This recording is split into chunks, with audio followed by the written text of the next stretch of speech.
Hello, and welcome to our FinovateFall 25 and 5 video interview series. My name is David Penn. I'm a research analyst with Finovate.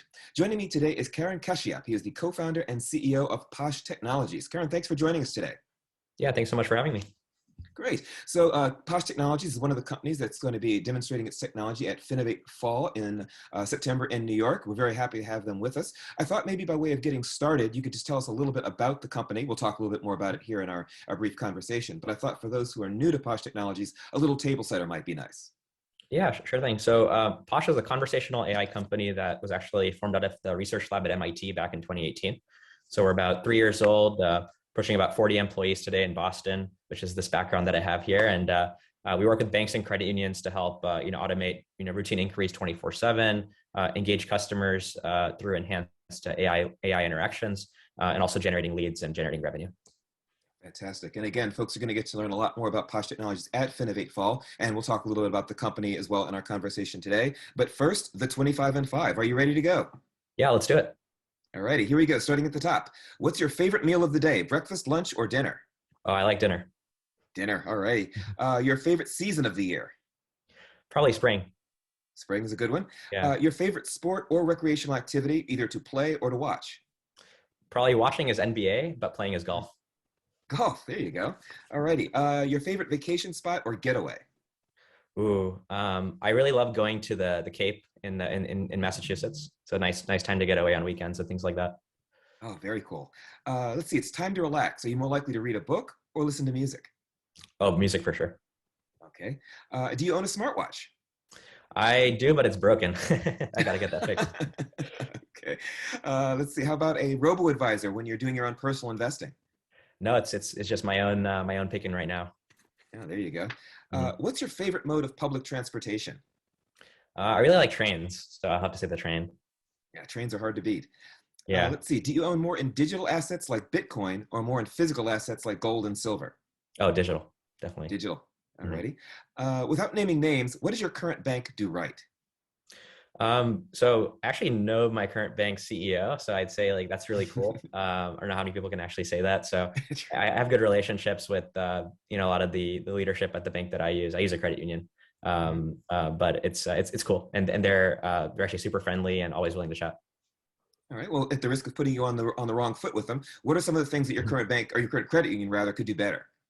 Yeah, I think I mean I've seen a huge improvement in kind of their shift to digital Uh, and enabling more digital service, especially over the last year. Like we know that's become really important. So I think they've done well. That's definitely something I would have given them as feedback, over the past year. But they're doing a good job with that now. oh, that's excellent. It's good. Very good to hear. Let's see. Who is the most inspirational person to you in technology right now? Ooh, that's a good question.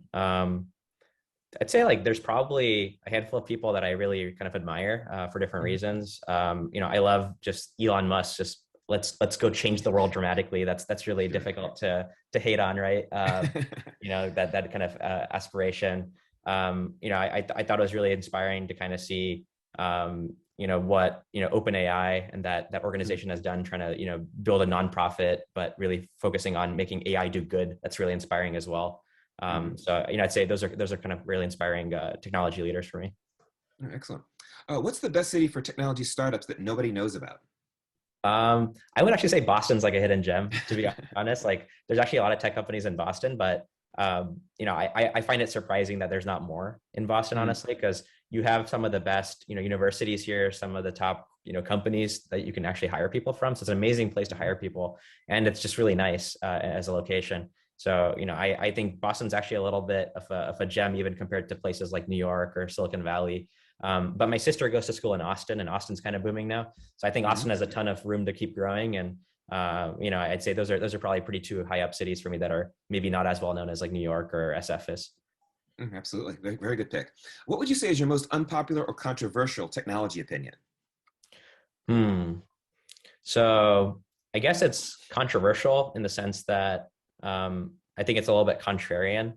but I actually think that the world is going to move towards kind of having that metaverse type reality in the future. Like I think some people may disagree with that, but I think we're going to start seeing more augmented reality, and I think virtual reality is going to be a big part of it. So I don't know, maybe we're in a simulation right now, but I think that's probably gonna happen at some point, and I don't know if that's a hot take or not.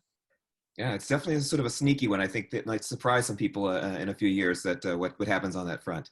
Mhm. Uh, what would you be doing for a living if you weren't involved in fintech? So I actually was really interested in at first in being in mathematics. So Oh, I did AI because I actually wanted to be a math major in college. I went to MIT and was trying to major in math initially, and then realized that math is very theoretical. So I want to do something a bit more practical. So I switched to machine learning and AI, which is basically like math, but with computer science typed into it. And that led me to starting a company in AI and working in fintech. I think if I wasn't doing that, I'd probably either be working on research on these types of things or maybe do like venture capital investing in companies that are doing work in this type of space. yeah, interesting. And let's talk a little bit more about your company. What problem does your company solve, and who does it solve it for? Yeah, so we're solving the problem first of all of providing 24/7 routine customer interactions through AI, and it's solving it for right now banks and credit unions. Right, a lot of the customers we work with, they don't have 24/7 call center operations, and one of the challenges for them even during the pandemic was just staffing up their call center to deal with higher volumes. And so the AI for us allows them to really, first of all, handle things 24/7, but even take away a lot of that routine kind of automatable type requests, let them focus on the harder stuff.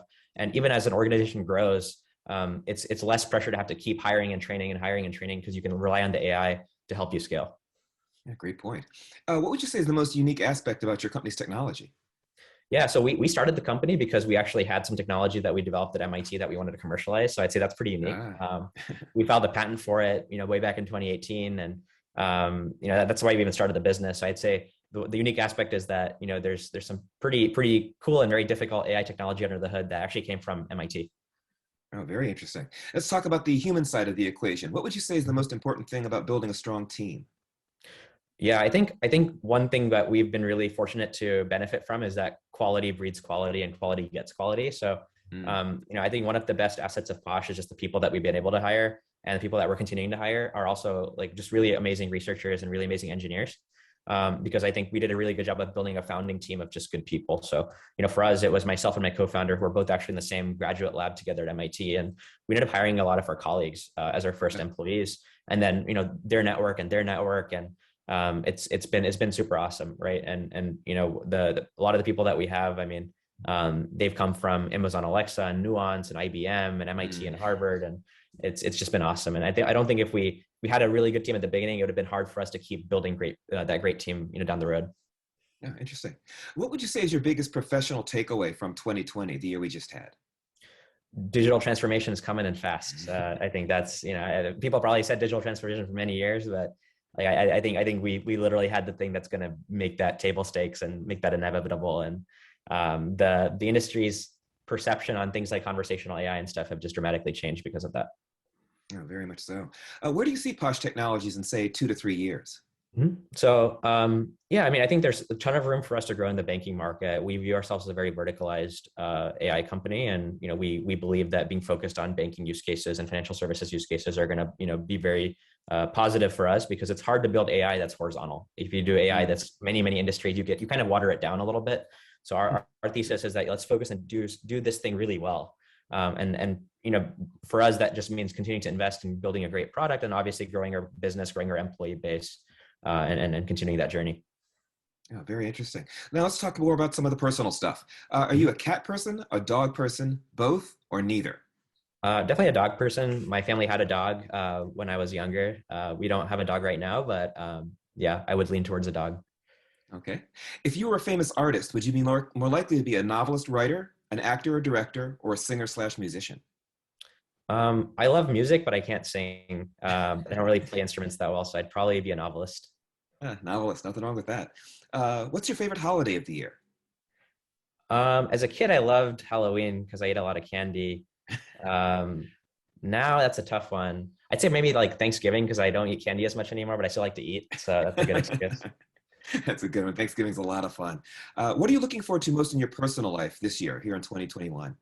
Yeah. So we had to delay like probably 3 times my family's we do like an annual vacation together, like my sister's in Mhm. college, and I don't come back and visit family too often because I'm busy with the company, so we try to like all get together. We had to a trip to Cancun that we had planned, and we had to delay it like 3 times. So I'm Oh man. hoping that we can finally go for Christmas this year. So that's what I'm looking forward to.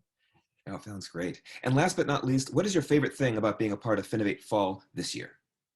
I think, we just had been keeping an eye on Finovate for a while, and it just seemed like, the big thing you got to do. And I think I'm just really, really excited that it's coming back to New York this time, and it's going to be in person, and you get a chance to actually meet people in the industry that I probably haven't met in a year and a half or maybe 2 years. So I used to do a lot of, industry conferences and meetups and stuff like that, but I haven't really traveled for work probably since like February of last year. So it's going to be nice to get back into it. Yeah, fantastic. Well, that's our 25 and 5. Thank you very much for participating. We're very much looking forward to having Posh at Finovate Fall, New York, for many of the exact same reasons that you're looking forward to being there. Yeah, we're thrilled. It'll happen pretty soon, and we're excited for it.